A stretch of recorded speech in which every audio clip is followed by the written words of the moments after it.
ਸਨਮਾਨਯੋਗ ਗੁਰੂ ਰੂਪ ਸਾਧ ਸੰਗਤ ਜੀਓ, ਗੁਰਦੇਵ ਦੀ ਫਤਿਹ ਪ੍ਰਵਾਨ ਕਰਨੇ। ਵਾਹਿਗੁਰੂ ਜੀ ਕਾ ਖਾਲਸਾ, ਵਾਹਿਗੁਰੂ ਜੀ ਕੀ ਫਤਿਹ। ਧੰਨ ਗੁਰੂ ਗੋਬਿੰਦ ਸਿੰਘ ਜੀ ਮਹਾਰਾਜ ਦਾ ਇੱਕ ਪਾਵਨ ਪਵਿੱਤਰ ਵਾਕ ਸ਼ਬਦ ਜੋ ਕਰੀਬਨ ਸਤਸੰਗੀਆਂ ਨੂੰ ਕੰਠ ਹੈ, ਕੰਠ ਹੋਵੇਗਾ। उस शब्द दियां सिर्फ 2 पंक्तियां दी विचार इस वक्त आप जी दे सामने रखण दी एक निमाणी कोशिश कर रहे हैं। पंक्तियां जानियां पहचानियां दोहरावां। रे मन ऐसो कर सन्यासा, बन से सदन सभय कर समझो, मन ही माहे उदासा। इस प्रकरण ਨੂੰ मैं इस वास्ते छेड़िया। कल ज्ञानी साधु सिंह जी उन्होंने इत्थों के मुंतजिम इंतजामिया रात ਨੂੰ कहन लगे बहुत सारिया संगतां पुछदियां नाम जपना की है, नाम की जिसकी इतनी चर्चा है। वास्तविक एक ही है, जपना ते जपण की बिरती का पैदा होना। इन्हां 2 भावां नूं मैं गालबन अज या 2 दिनों विच संपूर्ण करने की कोशिश कर रहे हैं। रे मन ऐसो कर सन्यासा। इतनी गल तो स्पष्ट है कि धन गुरु गोबिंद सिंह जी महाराज ने भी कबूल कर लिया, सन्यासी होए बिना परमात्मा की प्राप्ति नहीं। ते सन्यासी वो हुंदा जो उदासी होवे, मन ही माहे उदासा। सन्यास उदास बिरतियां ते खड़ा है। जो इस जीवन तो उदास नहीं है वो परम जीवन की तलाश नहीं करेगा, सवाल ही नहीं पैदा होता। जो पदार्थां तो उदास नहीं है वो परमात्मा की तलाश नहीं करेगा, हो ही नहीं सकता। जो संसार तो उदास नहीं है वो निरंकार की तलाश नहीं करेगा। जो परिवार तो उदास नहीं है करतार की तलाश नहीं करेगा। एक स्पष्ट शर्त ही आ गल। धन गुरु नानक देव जी महाराज दे वड्डे साहिबजादे बाबा श्री चंद, जिन्हां ने और जिन्हां दी उम्मत ने सारे देश ते कुछ विदेशों च ईरान अफगानिस्तान विच गुरु नानक पंथ का प्रचार किया। पुराने मिशनरी वही सन। उन्होंने जिस पंथ नूं जन्म दिता उन्होंने कहते सन उदासी। उदासी जन्म तो ही बाबा श्री चंद उदासी सन। कोई पूर्वले संस्कार, कोई पूर्वली तपस्या। आखिर गुरु नानक दे घर दे च आमना ते उन्हां दा साहिबजादा बनना कोई मामूली आत्मा ते आ नहीं सकती सी। तो पिछले कोई जोगी लगते सन, जन्म तो ही उदास। तो हुण मैं दोहरावां, ये उदासी ते सन्यासी 2 शब्द गुरु गोबिंद सिंह जी महाराज ने वरते ने। रे मन ऐसो कर सन्यासा, बन से सदन सभय कर समझो, मन ही माहे उदासा। धन गुरु नानक देव जी महाराज दे बोल रामकली राग दे अंदर, रामकली मल्ला पहला। पातशाह कहने ने जित दर वसे कवन दर कहिए, दरां भीतर दर कवन लहे, जिस दर कारण फिरां उदासी, सो दर कोई आए कहे। उदास होके जिस दर दी मैं तलाश कर रहा कोई मैनू दसे वो दर किथे। तो हुण मैं फिर दोहरावां, उदास होए बिना, अपने घर तो उदास होए बिना परमात्मा दे घर की तलाश करनी औखी है। जो पदार्थों तो उदास नहीं परमात्मा की तलाश नहीं करेगा। जो इस जीवन तो उदास नहीं परम जीवन की तलाश नहीं करेगा। जो ये कह रहे ये जग मिठा अगला कन डिठा, जो इस संसार तो उदास नहीं वो निरंकार की तलाश नहीं करेगा। या इंज कह लो निरंकार दी तलाश ही उन्हां मनुखां ने कीती जो इस जीवन तो, इस संसार तो, इन्हां पदार्थां तो उदास सन। पहला मुगल सम्राट बाबर, ओदा एक शेर वो कहंदा है, रोजो नो बहारों में व दिल रुबा खुशस्त, बाबर ब ऐश कोश के आलम दोबारा नेस्त। खा ले पी ले, नित नवियां अयाशियां कर ले, अगली दुनिया किसने देखी है, ये दुनिया फिर मिलनी है। बाबर उदी सोचनी तो ही पता चलता है कि उदी तर्ज जिंदगी की सी, उसका जीवन की सी। एक कहंदा रोजो नो बहारों में ब दिल रुबा खुशस्त, मैं शराब नूं कहंदे ने, रोजो नो बहारों में व दिल रुबा खुश अस्त, बाबर ब ऐश कोश के आलम दोबारा नेस्त। ऐश कर ले, हर तरह दियां मौजां मान ले, ये दुनिया फिर लभनी है। बाबर इस दुनिया तो उदास नहीं, इस वास्ते वो दीन दी तलाश नहीं कर सकता। बाबर इस जीवन तो उदास नहीं है, इस वास्ते वो परम जीवन दी तलाश नहीं कर सकता। और उदास होए बिना तलाश करनी बड़ी औखी, उदास विरती चाहिए। हुण मैं अर्ज करा, ये जिहड़ी उदास विरती है, ये दो कारणों करके पैदा हो सकती है। या तो संसार तो कोई चोट लग जाए, बड़ी गहरी बेइज्जती हो जाए, दिवालिया हो जाए मनुख, कोई शरीरक रोग आन के चंबड़े, काठा पै गया, कोई होर दुर्घटना घट गई है, कोई अजीज अकारब संबंधी रुखसत हो गया, चलाना कर गया, चोट लग गई गहरी, इन्हां हादसियां करके मन उदास हो सकता है। और उदास होया मन सन्यास्त हो सकता है, सन्यासी हो सकता है, तलाश ते चल सकता है। या फिर कीर्तन सुन के, कथा सुन के, महाराज दी बाणी सुन के ते बाणी चोट कर जाए हिरदे ते। जैसे उस दिन अर्ज की सी, अंतर प्यास उठी प्रभ केरी, सुन गुरु बचन मन तीर लगैया। शब्द चोट कर जाए, कीर्तन चोट कर जाए, कथा चोट कर जाए, तो उस चोट तो मन उदास हो जाए। उदास बंदा ही तलाश करेगा। पर ये जिहड़ी संसार तो चोट लगती है, तो उस तो जिहड़ियां उदासीन विरतियां जन्म लैंदियां ने, कुछ खतरा भी है। हो सकता है मनुख खुद नूं बदलण दी थां ते खुद नूं खत्म करने की सोच लवे। उदास बंदा खुद नूं खत्म करने की भी सोच लैंदा, की करना है जी के। हो सकता है आत्म क्रांति की थां ते आत्म हत्या करे। पता है आत्म हत्या कौन करता है? उदास मनुख। आत्म क्रांति कौन करता है? उदास मनुख। खुद नूं बदलदा कौन है? उदास मनुख। खुद नूं खत्म कौन करता है? उदास मनुख। सारी दुनिया दे लोग सुसाइड कर देने, सारी दुनिया कोई ऐसा मुल्क नहीं जिथे खुदकशी नहीं है, आत्म हत्या नहीं है। और सब तो ज्यादा अमेरिका देश है, जबकि सब तो ज्यादा संपन्न देश। उदासीनता घेर लेंदी है, उदास निराश, तो फिर कुछ चारा नहीं दिखाई देता। की करना है जी के? ये बोझ ढोके की करना है? ये भार ढोके की करना है? तो उस हालत दे जद कोई चोट लगी होंदी है तो मनुख उदास हो जाता है, खुद नूं खत्म करने की सोच लेंदा है। जिन्हां मनोविज्ञानकां ने, मनोचिंतक लोगां ने खुद ही खुदकशी करने वाले दे मन का अध्ययन किया, जिहड़े बच गए खुदकशी करने दे सफल ना हो सके, उन्होंने उस घड़ी दे खुदकशी करने की सोची, अपनी जो है आत्म हत्या करने की सोची, जदों बिल्कुल उदास हो गए। बिल्कुल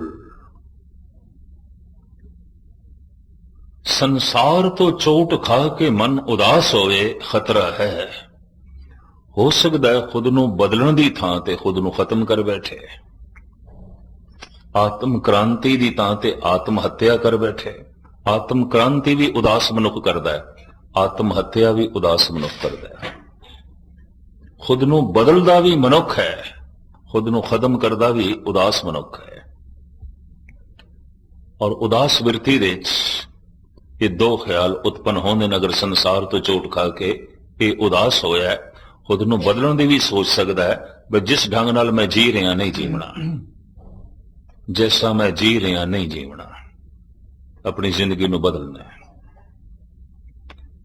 या जैसा मैं जी रहा नहीं जीवना, मैं खत्म करना है, मैं नहीं जीवना।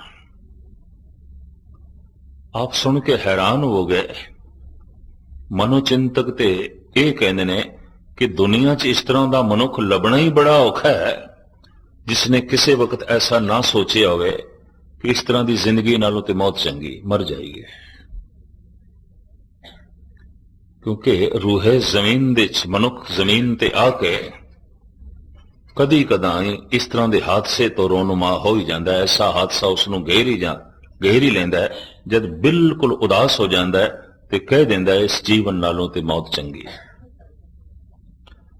बहादुर शाह जफर आखिरी मुगल सम्राट, उसका एक दरबारी शायर होया है हकीम मोमन खान मोमन, बड़ा सियाणा, हकीम भी सी, फकीर भी सी ते शायर भी सी। तीन खूबियां सन उहदे कोल, हकीम सी, फिर फकीर सी, फिर शायर सी।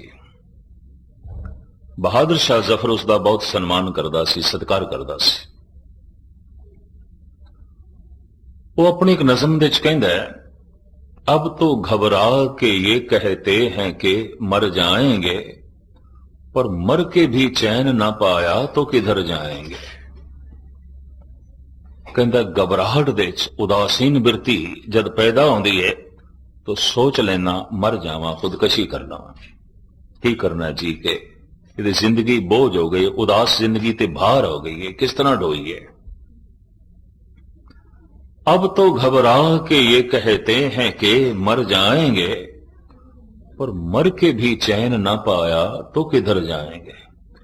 फिर कहंदा है मेरी अकल कहती है जे मर के भी चैन ना मिलिया, सुकून ना मिलिया, फिर मर के भी शांति ना मिली तो फिर की गारंटी कि मर के शांति मिलेगी, मर के सुकून मिलेगा, इसका की पता। गुरु ग्रंथ साहब जी महाराज का भी फैसला है, जिन्हों जीवदियां जी शांति नहीं मिली उन्होंने मर के नहीं मिलनी, जिन्हों जीवदियां जी मुक्ति नहीं मिली उन्होंने मर के नहीं मिलेगी। जो जीवदियां जी सचखंड दे पहुंचिया नहीं, मर के सचखंड दे नहीं पहुंचेगा। ये गल वखरी है कि हर मुर्दे नाल असीं कह देने आ फलाना सचखंड वासी, सचखंड वासी मुर्दियां नाल जोड़ देता है। जद सुरत सच दे च लीन हो जाए, सच परमात्मा आद सच जुगाद सच है भी सच, नानक होसी भी सच। सुरत जैसे परमात्मा नाल जुड़दी है वो सचखंड ही होंदा है। सचखंड वसे निरंकार उथे तो निरंकार दे च वसदा है और निरंकार उस दे च वसदा है। सचखंड वासी जमया झूठ खंड दे च, जीविया झूठ खंड दे च, ते जद मर गया ते कह दिता सचखंड वासी, मुर्दियां नाल जोड़ दिता है। इस वास्ते किसी जीवदे जागदे बंदे नूं कह के ते देखो रब तैनूं सचखंड वासी करे, टुट के पैंदा है कि नहीं, उठा पैंदा है कि नहीं। स्वर्ग दे जो दास ने अर्थ पढ़े, स्वर्ग स्वय वर्ग, अपने वर्गा वर्ग, कोई ओपरा नहीं, कोई बेगाना नहीं। स्वर्ग कोई बेगाना नहीं रहा, कोई ओपरा नहीं रहा, सब अपने। जद बंदा एक परमात्मा नूं अपना बना लेंदा है ना तो फिर कोई बेगाना नहीं रहता, सब अपने। एक सज्जन सब सज्जना, एक वैरी सब बात। सबको मीत हम आपन कीना, हम सब ना के साजन। जद एक नूं कोई सज्जन बना देंदा है, कायनात दा जर्रा जर्रा उसदा अपना हो जाता है। ये ते नास्तिक भी मनते ने कि अपनिਆਂ विच जीवना स्वर्ग दे च जीवना है, गैरां दे च जीवना नरक दे च जीवना है। वो तो यह भी मनते हैं। हुण इतनी दुनिया है, सारे किस तरह अपना बनाइए। गुरबाणी कहती एक नूं अपना बनाओ, सारे ही अपने ने। कि जे एक नूं अपना नहीं बनाया तो फिर कोई भी अपना नहीं। एक सज्जन सब सज्जना, जद सारे ही अपने दिखाई देन, कोई ओपरा नहीं, कोई बेगाना नहीं, स्वय वर्ग, अपने वर्गा वर्ग, कोई ओपरा नहीं, कोई बेगाना नहीं, स्वर्ग। धर्म दी शिखर अवस्था मनी गई स्वर्ग, स्वर्ग। पर बदकिस्मती जमया मनुख नरक दे च, जीवया मनुख नरक दे च, ते जद मर गया फलाना स्वर्गवास हो गया, फलाना दे स्वर्गां दे च वासा हो गया। हद हो गई। मर के स्वर्गवास, जीवदियां जी नरकवास। मर के सचखंड वासी, जीवदियां जी झूठखंड वासी। इस वास्ते दोवें शब्द मुर्दियां नाल जुड़ गए। किसी जीवदे जागदे नूं कह के ते देखो भी गुरु तेनू स्वर्गवास करे, पैंदा पुठ के पेगा, आखेगा की आखदा, की अपशगन पिया कहना है। तो हुण कौन दसे? ये ते अध्यात्मक मंडल की सब तो उच्ची अवस्था है। सचखंड वासी होना सब तो शिखर की अवस्था है। मैं अर्ज करा, गुरबाणी कहती है जो जीवदियां जी मुक्त नहीं होया, मर के मुक्त नहीं हो सकता। बहनी कहे सुनोरे संतो, मरण मुकत किन भाई। मर के किस नूं मुक्ति मिली है? किसी नूं भी नहीं।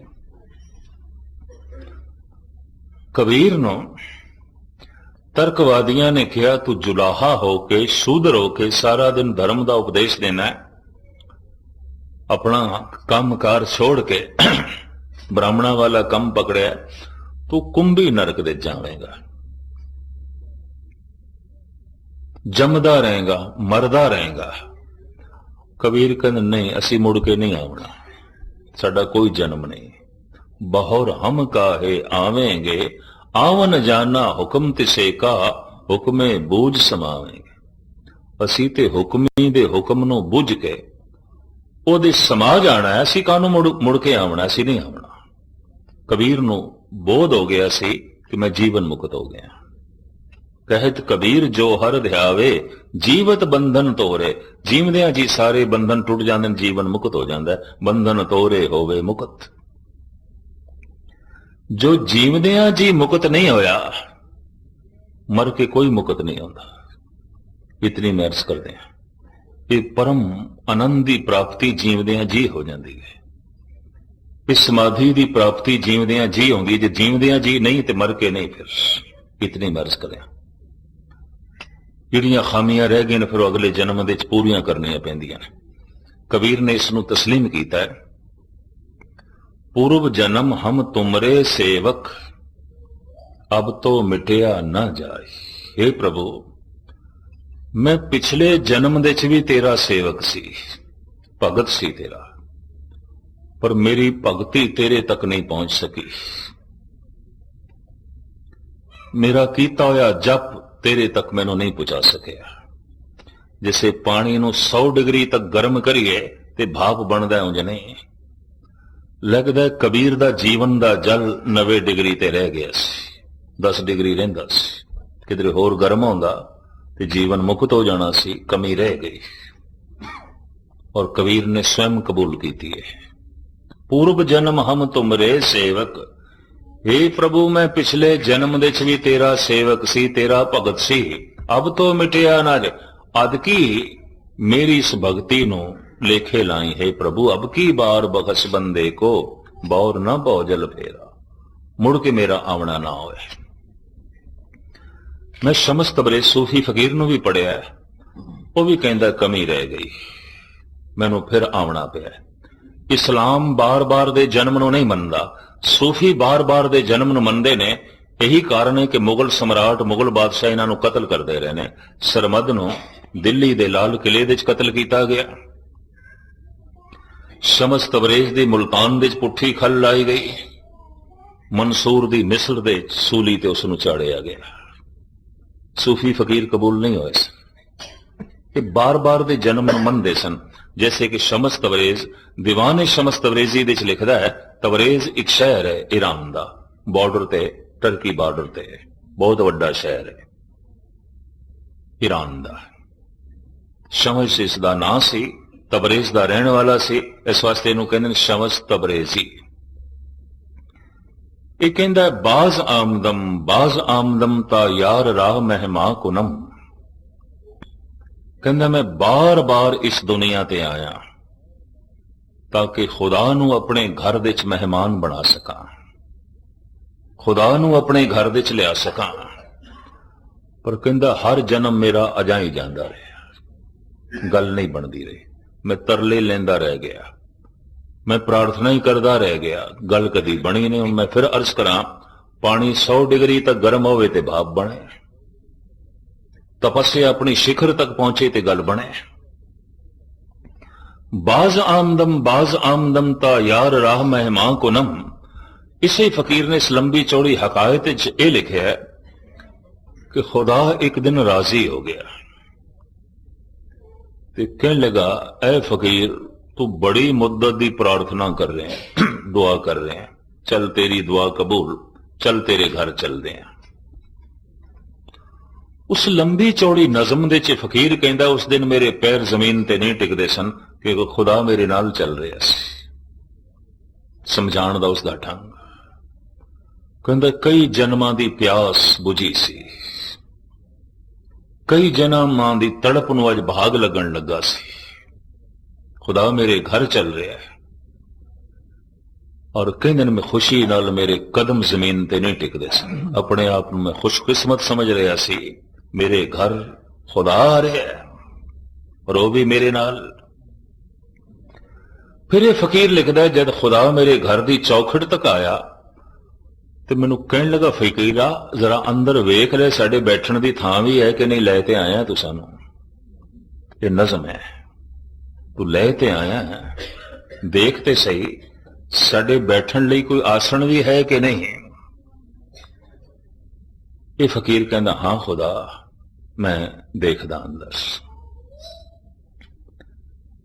एक कहंदा, जेड़ी सेज जेड़ा सिंगासन मैं खुदा लई विछाया सी ना, उत्थे पूरी चंडाल चौकड़ी बैठी हुई सी। क्रोध बैठा सी, लोभ बैठा सी, वासना बैठी सी, हंकार बैठा सी, क्रोध बैठा सी, फिर निंदा बैठी सी, उस्तत बैठी सी, ईर्षा बैठी सी, द्वेष बैठी सी, पूरा इकट्ठ जमिया। ये फकीर कहंदा, मैं उन्होंने हाथ जोड़े बई इस सिंगासन ते बैठण वाला आ गया, जिसदा ये सिंगासन है वो आ गया, तुसी हुण निकलो जाओ। इस फकीर ने गोष्ठी लिखी है, वो जिहड़े बैठे सन उन्होंने ये आख्या, ऐ फकीर खुदा नूं ते तू अज ले आया ना, ते असीं ते कई जन्मां तो बैठे हैं, किस तरह चले जाइए, नहीं जाते। उन्हें फिर झगड़ा लिखा है, कहंदा मेरा काम नाल झगड़ा हो गया, मैं उन्होंने पकड़ के बाहर कढ़िया, निकल। कहंदा फिर मैं अंदर आया, मैं क्रोध नूं पकड़िया, निकल। उन्होंने जद बांह पकड़ के खिंचिया, मैं बाहर कढ़िया, बाहर कढ़ के आया, काम फिर अंदर आ गया। फिर मैं हंकार नूं पकड़िया, धक्के मार मार के उसनूं बाहर कढ़िया, जद बाहर कढ़िया तो क्रोध फिर अंदर आ गया। एक नूं मैं बाहर कढ़दा सी तो जिहड़ा एक बार बैठा हुंदा सी फिर अंदर आ जांदा सी। कहंदे बहुत लड़ाई लंबी हो गई, मैं झगड़दा रहा, खुदा रुस के फिर चला गया। भी लड़दा ही रह तू, साडी ते थां ही कोई नहीं। कबीर भी कहंदे ने, कहत कबीर कि पंच को झगरो झगरत जन्म गवाया, झूठी माया सब जग बांधिया, मैं राम रमत सुख पाया, गुस्ताखी माफ असी हारे हुए बंदे आ, जित नहीं है मन दे हथों हारे आ, ते मन नूं जितीए ते जगत जित लईए। मन दे हथों हारे होया ते मन दी सेजा ते की है, मन दी सेजा ते पंजे ने और की ने, और इन्हां दे नाल होर चौकड़ी इन्हां दी साथी ने। मनुख दा मन की है, मनुख दा मन है विचारां दा मुजस्मा, चितवनी दा मुजस्मा। अंदर जद चितवनी चलदी उसनूं कहंदे चित, अंदर जद विचार चलदे ने उन्होंने कहंदे मन, अंदर जद सोचनी चलदी है फैसला को उन्होंने कहंदे बुद्ध। आखिर मन यही कुछ है और की है। तो मनुख दी सोचनी दे च की है, मनुख दे विचारां दे च की है, मनुख दी चितवनी याद दे च की है। दार्शनिक कहंदे ने काम है, लोभ है, हंकार है। मैं हुण क्रोध ते मोह दा जिक्र नहीं कीता, खास करके ਉਹਦਾ ਕਾਰਨ देश के महापुरुष धार्मिक गहरा चिंतन करने वाले कहते हैं क्रोध ते मोह ਛਾਇਆ ਦੀ ਤਰ੍ਹਾਂ ਉਹਨਾਂ ਤਿੰਨਾਂ ਦੇ ਨਾਲ ਰਹਿੰਦੇ ਨੇ। ਇਹਨਾਂ ਦਾ ਆਪਣਾ ਕੋਈ ਵਜੂਦ ਨਹੀਂ, ਇਹ ਸਾਇਆ ਹੈ, ਛਾਇਆ ਹੈ ਕਾਮ ਦੀ, ਲੋਭ ਦੀ ਔਰ ਅਹੰਕਾਰ ਦੀ।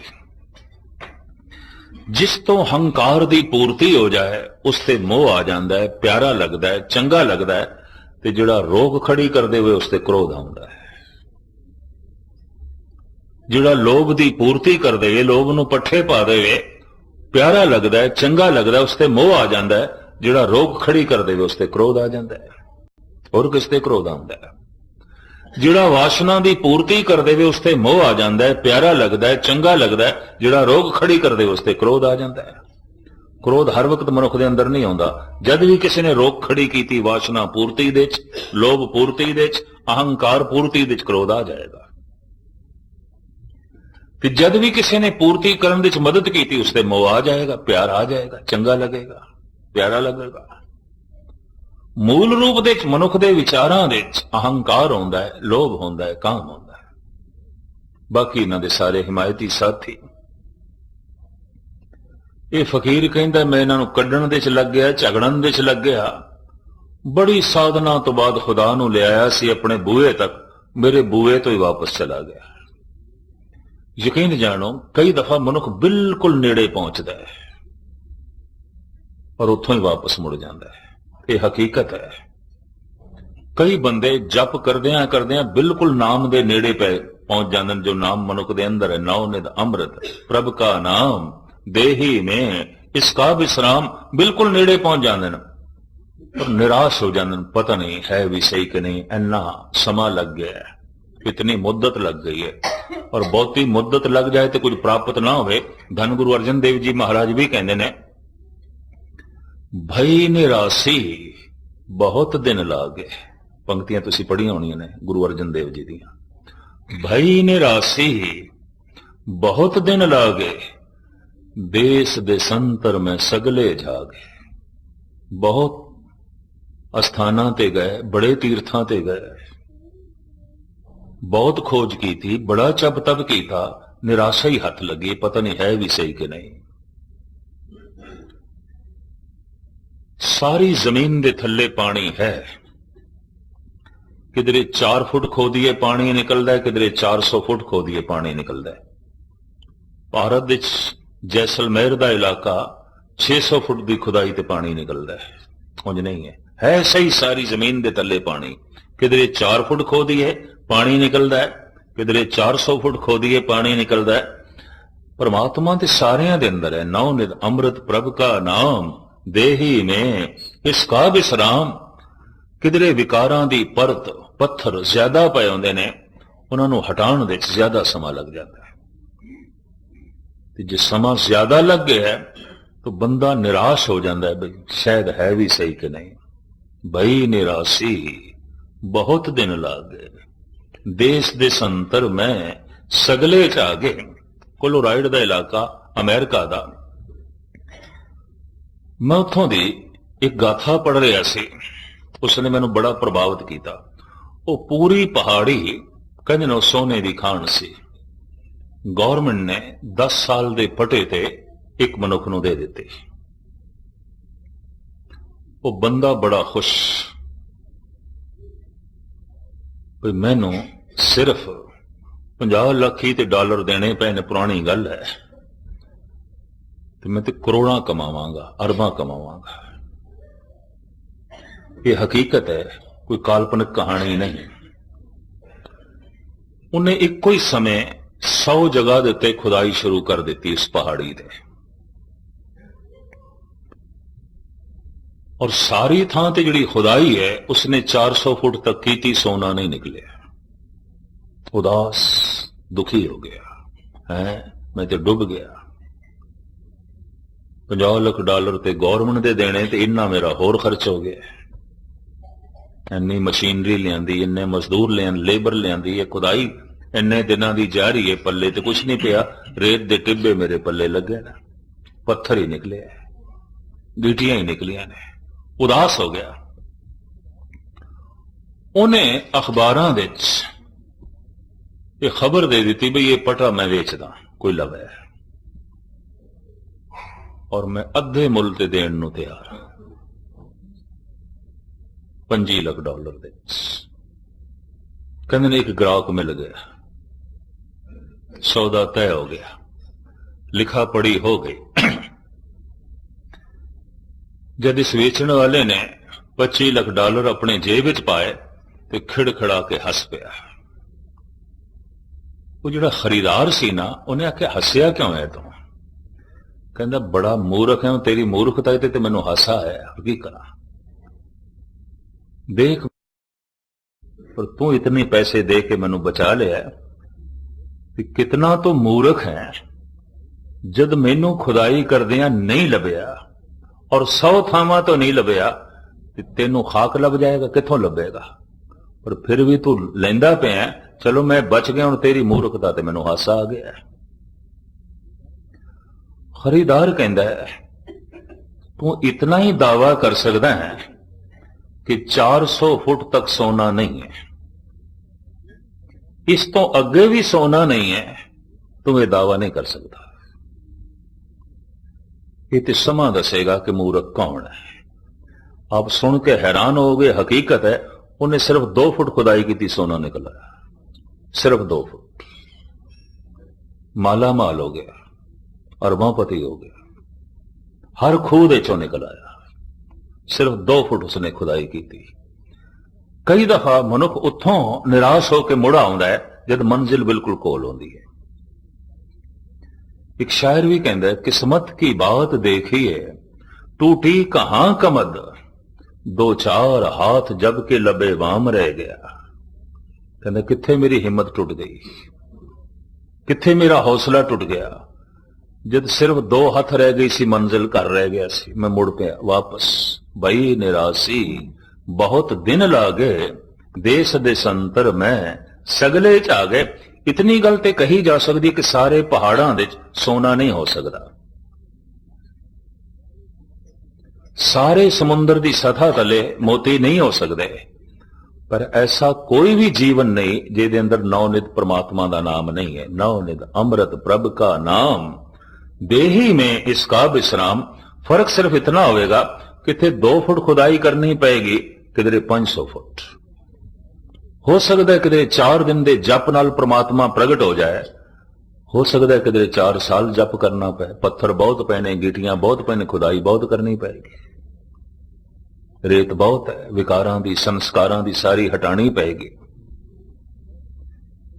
तो खैर मुख्तसर जो है मैं अर्ज करा, जप करना ही खुदाई करनी है, खोदना है, पर इस वास्ते चलेगा कौन? उदास। जो संसार तो उदास है, यही निरंकार दी तलाश करेगा। जो पदार्थां तो उदास है, यही परमात्मा दी तलाश करेगा।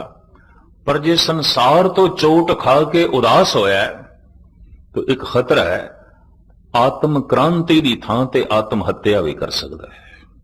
पर शब्द दी चोट खा के, कथा कीर्तन नूं सुन के जो उदास हो गया है, आत्म हत्या नहीं करेगा, आत्म क्रांति करेगा। मैं ये तो नहीं कहता कि सारे संसार तो चोट खा के आत्म हत्या कर दें, कुछ आत्म क्रांति भी कर दें, जैसे कि भरतरी। ये सत्संगी नहीं सी, कथा कीर्तन सुन के जोगी नहीं बनया। पता है क्यों जोगी बनया, क्यों संत बनया, क्यों परमात्मा के मार्ग ते चल पिया? इसने खुद ही लिख दिता है वैराग शतक दे, इसके 3 ग्रंथ ने, नीति शतक, वैराग शतक, श्रृंगार शतक, 3 ही ग्रंथ महान ने। और इन 3 ग्रंथों तो पता चलता है बहुत जखैज दिमाग सी इसका, बड़ा बारीक दिमाग सी। एक कहता मैं बैरागी क्यों बनया, त्यागी क्यों बनया, संत क्यों बनया? कहता जिन को चित मैं नित मैं चित मो, तिन की तन मो तन माए रतीना। वो आन पुमान के संग रति, फुनता मन में गन का ग्रह कीना। दृग है अब लाबृद कंदर्ब पे, और मोय धिकार जो मार अधीना। इस रीत समूह की प्रीत तजी, निरप होए जोगीश्वर ईश्वर चीना। इहदी चहेती राणी दा नां सी पिंगला। गल इसने छुपाई नहीं, वैराग शतक दे पहले छंद ने। कहंदा जिन को चित मैं नित मैं चित मोह, तिन की तन मोह तन माए रतीना। कहंदा जो मेरे चित दे हर वक्त वसी हुई सी, ते मेरा चित जिसनों हर वक्त याद करदा सी, उसदे चित्त दे च मैं नहीं सी, मैं उसदी याद विच जीवदा सी, वो किसी होर दी याद विच। भरतरी वैराग शतक। जिन को चित मैं नित मैं चित मोतिन की तन मोतन माए रतीना। वो आन पुमान के संग रती फुन तामन में गन काग्रह कीना। ओदे मन विच कुछ होर, मेरे मन विच ओ सी, ओदे मन विच कोई होर। गनका बनी हुई फुन तामन में गन काग्रह कीना। गनका वेसवा नूं कहंदे ने। वो आन पुमान के संग रति फुन तामन में गन काग्रह कीना। दृढ़ है अब लाबृद कंदरब पे और मोह धिकार जो मार अधीना। कहंदा है दृढ़ है ऐसी नारी ते जिसदा पति राजा होवे ते फिर एक कोचवान दी संगत करे, उन्होंने अपने हिरदे च थां देवे। ये भरतरी कहंदा लानत है मेरे ते कि मैं इस तरह झूठे विश्वास ते झूठे प्रेम दे च रहा। अपने आप ते भी कहंदा और मोह धिकार जो मार अधीना। त्रिग है अबला वृद्ध कंदर्प पे और मोह धिकार जो मार अधीना। इस रीत समूह की प्रीत तजी। छोड़ देता है मैं सब कुछ, हृदय चोट खा गया। इस रीत समूह की प्रीत तजी। निरप होए जोगेश्वर ईश्वर चीना। हैगा ते मैं निरप राजा से जोगी हो गया। छोड़ देता सब कुछ। घर तो चोट खा के, घर तो चोट लगी, पत्नी तो चोट लगी। अक्सर ऐसा होता है, कभी किसी नूं पुत्र तो चोट लग जाती है, मित्र तो चोट लग जाती है, पिता तो चोट लग जाती है, पत्नी तो चोट लग जाती है, पति तो चोट लग जाती है, मन उदास हो जाता है। लेकिन लोग अपने मन नूं समझा लेंदे ने, चलो अज चोट लगी है कल नहीं लगेगी, इस तरह समझा लेंदे। पर कौन दसे अज मित्र तो चोट लगी कल पुत्र तो लग सकती है, अज पुत्र तो चोट लगी कल पत्नी तो लग सकती है, अज पत्नी तो चोट लगी है कल भरा तो चोट लग सकती है, लगती है। सिर्फ मनुख अपने आप को समझा लेंदा है। भरतरी ने अपने आप को बदलने की कोशिश कर ली, गोरख दा चेला बन गया। तो गोरख ने कहा तू राजा है उज्जैन दा, इन्नी वड्डी तेरी रियासत, सोने चांदी हीरे मोतियां नाल भरे तेरे खजाने, तेरे मुंह चो एक बोल निकलदा सी ते हजारां बंदे हाथ जोड़ के मनण नूं तैयार सन। तेरा इतना वड्डा हंकार कि किवें निरंकार दे मार्ग ते चलेगा। ते भरतरी कहंदा फिर मैं थोड़ी शरण जो आया किस वास्ते आया? तुसी महाजोगी महान तपेश्वर, तुसी कोई युक्ति दसो। खप्पर हाथ दे च पकड़ाया, आख्या घर घर तो भिक्षा मंग। ये जड़ा महान राजा होने का तेरा हंकार है ना, ये तां ही मिटेगा कि तू अपने आप को मंगता मन ले। मांगता भिखारियां कुछ भी नहीं। कहने जद बूहे देते भिक्षा मंगण दी सदा लाई, रो पिया भरतरी जारो जार। गुरु नानक ने जिक्र भी किया, रोवें राजे कन्न बढ़ाए, घर घर मांगे भिखे आ जाए। इस महान राजे नूं जद भिक्षा मंगनी पई, रो पिया, चीख निकल गई। कहंदा है सोने चांदी दे मेरे अंबार, सोने दे सिंघासन ते मैं बैठदा सी, चुटकी आटा पे मंगदा भिखारी। पर होर कोई रास्ता ही नहीं सी। हंकार नूं मारन वास्ते गोरख ने यह युक्ति उसनूं दसी, इंज कर, यह तरीका अपना।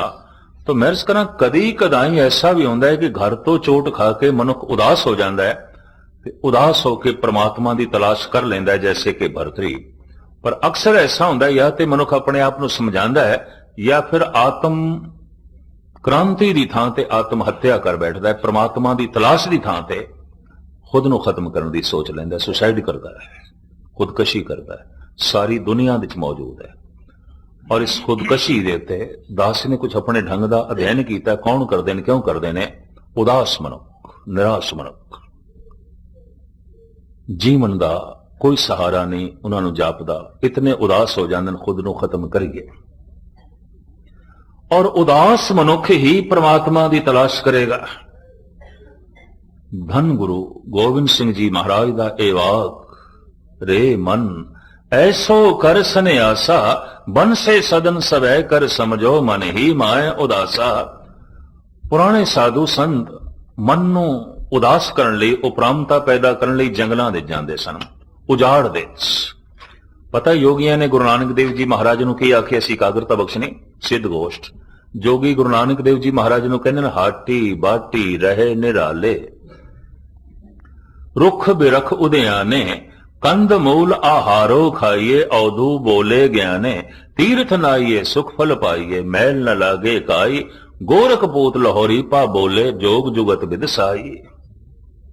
ਗੋਰਖ ਦਾ ਚੇਲਾ ਲਾਹੌਰੀ ਪਾ ਨਾਥ ਗੁਰੂ ਨਾਨਕ ਦੇਵ ਜੀ ਮਹਾਰਾਜ ਨੂੰ ਕਹਿੰਦਾ, ਹਾਟੀ ਬਾਟੀ ਰਹੇ ਨਿਰਾਲੇ, ਹਾਟ ਸ਼ਹਿਰ ਬਾਟ ਰਸਤੇ।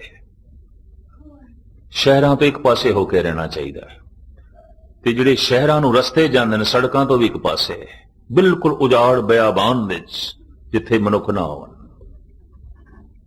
ਰੁੱਖ ਬਿਰਖ ਉਦਿਆਨੇ, ਗੁਜ਼ਾਰਾ ਕਿਸ ਤਰ੍ਹਾਂ ਚ ਕਰੇ ਮਨੁੱਖ? ਕੰਦ ਮੂਲ ਆਹਾਰੋ ਖਾਈਏ, ਔਦੂ ਬੋਲੇ ਗਿਆਨੇ। ਜੇ ਪਸ਼ੂ ਘਾਸ ਪੱਤੇ ਖਾ ਕੇ ਗੁਜ਼ਾਰਾ ਕਰ ਸਕਦੇ ਨੇ ਕਰ, ਸਰੋਵਰਾਂ ਦਾ ਪਾਣੀ ਪੀ ਕੇ, ਤਾਂ ਕਿ ਮਨ ਉਦਾਸ ਹੋ ਜਾਏ। ਇਹ ਜਗਤ ਕੁਛ ਵੀ ਨਹੀਂ। ਕਲਗੀਧਰ ਪਿਤਾ ਕਹਿੰਦੇ ਨੇ, ਜੰਗਲ ਵਿੱਚ ਜਾ ਕੇ ਮਨ ਨੂੰ ਉਦਾਸ ਕਰਨ ਦੀ ਲੋੜ ਨਹੀਂ, ਘਰ ਨੂੰ ਹੀ ਜੰਗਲ ਸਮਝ ਲੈ। ਉਜਾੜ ਵਿੱਚ ਜਾ ਕੇ ਮਨ ਨੂੰ ਉਦਾਸ ਕਰਨ ਦੀ ਲੋੜ ਨਹੀਂ, ਘਰ ਨੂੰ ਹੀ ਉਜਾੜ ਸਮਝ ਲੈ। ਬਨ ਸੇ ਸਦਨ, ਸਦਨ ਕਹਿੰਦੇ ਨੇ ਘਰ ਨੂੰ, ਤੇ ਬਨ ਜੰਗਲ, ਘਰ ਨੂੰ ਹੀ ਜੰਗਲ ਸਮਝ ਲੈ। ਜੈ ਗ੍ਰਹਿ ਬਨ ਸੰਸਰ ਕੀਆ, ਪਾਤਸ਼ਾਹ ਦੀ ਬਾਣੀ। ਬਨ ਸੇ ਸਦਨ ਸਵੈ ਕਰ ਸਮਝੋ, ਸਾਰੇ ਧਨ ਪਦਾਰਥ ਸੰਪਦਾ ਮਕਾਨ, ਇਹਨੂੰ ਹੀ ਉਜਾੜ ਸਮਝ ਲੈ। ਕਿਸੇ ਬੰਦੇ ਨੂੰ ਘਰ ਦੇ ਕਮਰੇ 'ਚ ਬੰਦ ਕਰ ਦਈਏ ਨਾ ਤੇ ਆਖੀ 4 ਦਿਨ ਤੋਂ ਬਾਹਰ ਨਹੀਂ ਨਿਕਲਦਾ ਰਹਿ, ਯਕੀਨ ਜਾਣੋ ਦੀਵਾਰਾਂ ਨਾਲ ਗੱਲਾਂ ਕਰੇਗਾ ਤੇ ਘਰ ਦੀ ਛੱਤ ਖਾਣ ਨੂੰ ਪਏਗੀ, ਨਸਣ ਦੀ ਕਰੇਗਾ ਤੇ ਨਿਕਲੀਏ। ਕੀ ਇਹ ਘਰ ਦੇ 'ਚ ਤੇਰੇ? ਮਹਾਰਾਜ ਕਹਿੰਦੇ ਘਰ ਨੂੰ ਹੀ ਉਜਾੜ ਸਮਝ ਲੈ, ਘਰ ਨੂੰ ਹੀ ਜੰਗਲ ਸਮਝ ਲੈ। ਇਸ ਤਰ੍ਹਾਂ ਦਾ ਉਦਾਸੀ ਬਣ, ਔਰ ਇਸੇ ਉਦਾਸ ਬਿਰਤੀ ਤੋਂ ਸੰਨਿਆਸੀ ਪਣੇ ਦਾ ਜਨਮ ਹੁੰਦਾ ਹੈ। ਰੇ ਮਨ ਐਸੋ ਕਰ ਸੰਨਿਆਸਾ, ਬੰਸੇ ਸਦਨ ਸਭੈ ਕਰ ਸਮਝੋ, ਮਨ ਹੀ ਮਾਇਆ ਉਦਾਸਾ। ਫਿਰ ਉਦਾਸ ਮਨੁੱਖ ਪਰਮਾਤਮਾ ਦੀ ਤਲਾਸ਼ ਤੇ ਚੱਲ ਪੈਂਦਾ ਹੈ, ਔਰ ਉਹ ਤਲਾਸ਼ ਕਿਵੇਂ ਕਰਦਾ ਹੈ, ਔਰ ਤਲਾਸ਼ ਦੀ ਸਫਲਤਾ ਕਿਵੇਂ ਪ੍ਰਾਪਤ ਕਰਦਾ ਹੈ, ਇਹ ਮੈਂ ਕੱਲ ਰਾਤ ਦੇ ਵਕਤ ਆਪ ਜੀ ਦੇ ਸਾਹਮਣੇ ਰੱਖਾਂਗਾ। ਪੰਕਤੀਆਂ ਤੁਸੀਂ ਇਹ 2 ਚੇਤੇ ਰੱਖਣਾ। ਰੇ ਮਨ ਐਸੋ ਕਰ ਸੰਨਿਆਸਾ, ਬੰਸੇ ਸਦਨ ਸਭੈ ਕਰ ਸਮਝੋ, ਮਨ ਹੀ ਮਾਹੇ ਉਦਾਸਾ। ਆਪਣੇ ਆਪ ਦੇ ਚ ਇੱਕ ਬਾਰੀਕ ਪ੍ਰਕਰਣ ਹੈ। ਕੱਲ ਸ਼ਾਮ ਦੇ ਵਕਤ ਸਾਹਿਬ ਗੁਰੂ ਗ੍ਰੰਥ ਸਾਹਿਬ ਜੀ ਮਹਾਰਾਜ ਦੀ ਰਹਿਮਤ ਬਖਸ਼ਿਸ਼ ਦਾ ਸਦਕਾ ਇਹਨੂੰ ਖੋਲਣ ਦੀ ਕੋਸ਼ਿਸ਼ ਕਰਾਂਗੇ। ਜਿਨ੍ਹਾਂ ਜਿਨ੍ਹਾਂ ਦੇ ਅੰਦਰ ਪ੍ਰਮਾਤਮਾ ਦੀ ਤਲਾਸ਼ ਪੈਦਾ ਹੋਈ ਹੋਵੇ ਤੇ ਮਨ ਵਿੱਚ ਉਦਾਸੀ ਵੀ ਹੋਵੇ, ਉਹਨਾਂ ਲਈ ਇਹ ਪ੍ਰਕਰਣ ਬਹੁਤ ਲਾਭਕਾਰੀ ਹੋਵੇਗਾ। ਤੇ ਜਿਨ੍ਹਾਂ ਦਾ ਅਜੇ ਮਨ ਇਹ ਕਹਿੰਦਾ ਇਹ ਜਗ ਮਿੱਠਾ ਅਗਲਾ ਕਿ ਡਿੱਠਾ, ਛੱਡੋ ਜੀ, ਸ਼ਾਇਦ ਉਹਨਾਂ ਲਈ ਲਾਭਕਾਰੀ ਨਾ ਹੋਵੇ। ਜੋ ਬਾਬਰ ਦੀ ਤਰ੍ਹਾਂ ਸੋਚਦੇ ਹੋਣ, ਰੋਜ਼ ਨੋ ਬਹਾਰੋ ਮੈਂ व ਦਿਲ रुबा खुशस्त, बाबर बैश कोश के आलम दोबारा ने खा ले पी ले, मौजा मान ले अगली दुनिया किसने देखी, खुदा ਨੂੰ ਕੌਣ ਜਾਣਦਾ ਹੈ। ਬਾਬਰ ਉਹਨਾਂ ਦਾ ਸ਼ਾਇਦ ਇਸ ਪ੍ਰਸੰਗ ਨਾਲ ਤਾਲਮੇਲ ਨਾ ਬੈਠੇ, ਪਰ ਰੋਜ਼ ਦੇ ਸਤਸੰਗੀਆਂ ਦੇ ਕੁਝ ਐਸੇ ਜ਼ਰੂਰ ਆਉਂਦੇ ਨੇ ਕਿ ਪ੍ਰਭੂ ਦੀ ਤੜਪ ਪੈਦਾ ਹੋ ਜਾਂਦੀ ਹੈ, ਉਹ ਮਿਲੇ।